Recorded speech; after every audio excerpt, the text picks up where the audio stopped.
bienvenue à toutes et à tous. Aujourd'hui, on explore un texte assez fondamental de 1885, mais souvent un peu oublié, de l'égalité des races humaines. Oui, écrit par l'intellectuel haïtien Anténor Firmin. Exactement.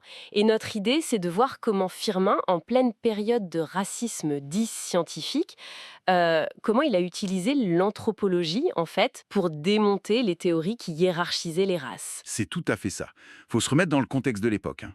La science, surtout l'anthropologie physique, la craniologie, tout ça servait à prouver une supposée supériorité blanche.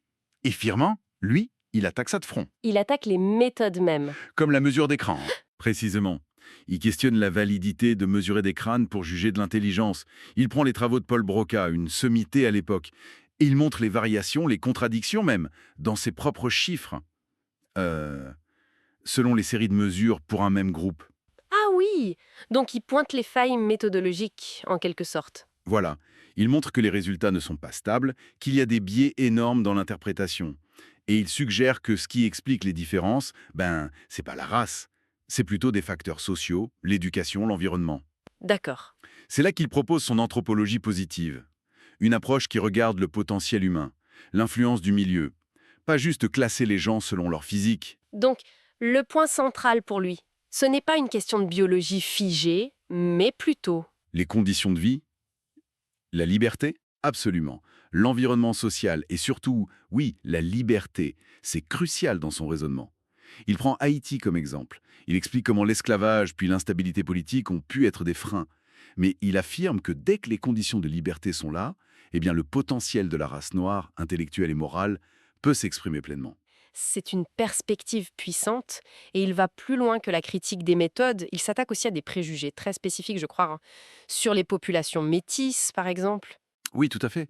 Il y avait cette idée très répandue à l'époque que les métis, les mulâtres, comme on disait en Haïti, seraient inférieurs, moins viables. Firmin réfute ça avec force. Il met en avant leur énergie, leur succès dans la société haïtienne après l'indépendance, une fois qu'ils sont libérés du mépris social, en fait. Il cite même des noms, des exemples concrets. Comme qui, par exemple? L'économiste Edmond Paul ou l'homme politique François Délégitime, pour montrer que l'excellence est possible malgré les préjugés ambiants. Fascinant.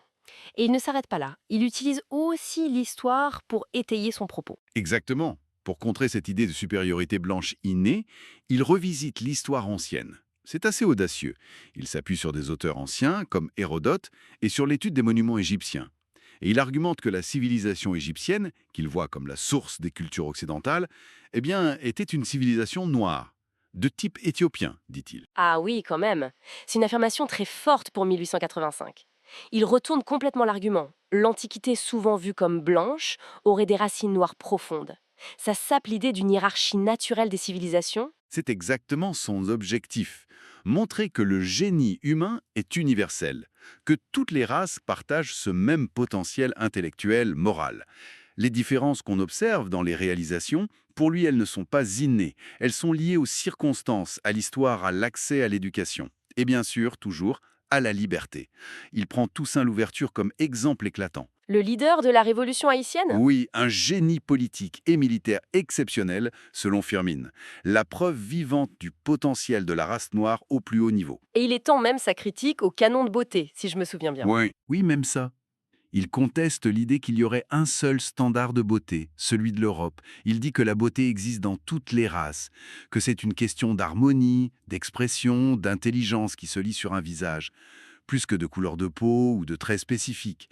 Il va même jusqu'à dire qu'il observe un embellissement du type noir en Haïti avec la liberté et le progrès intellectuel. C'est assez remarquable comme pensée. Alors, si on devait résumer un peu cette exploration rapide de l'œuvre de Firmin, qu'est-ce qu'on retient? C'est une défense passionnée, hein, et très argumentée pour son époque de l'égalité, complètement un contre-courant. Oui, et ce qui est fort, c'est qu'il utilise les outils de la science de son temps, l'anthropologie, mais pour en contrer les dérives racistes. Il retourne les armes de l'adversaire en quelque sorte. C'est ça. Le potentiel humain est universel.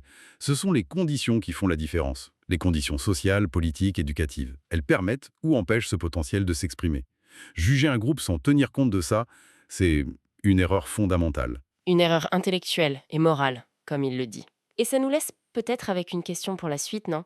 Si Firmin a raison, si ce potentiel est vraiment égal pour tous, Alors l'enjeu réel, ce n'est peut-être plus de chercher à classer, à hiérarchiser, mais plutôt de se demander comment on crée pour chaque personne, peu importe son origine, les conditions nécessaires, la liberté, l'éducation, le respect, pour que ce potentiel universel puisse enfin s'épanouir pleinement.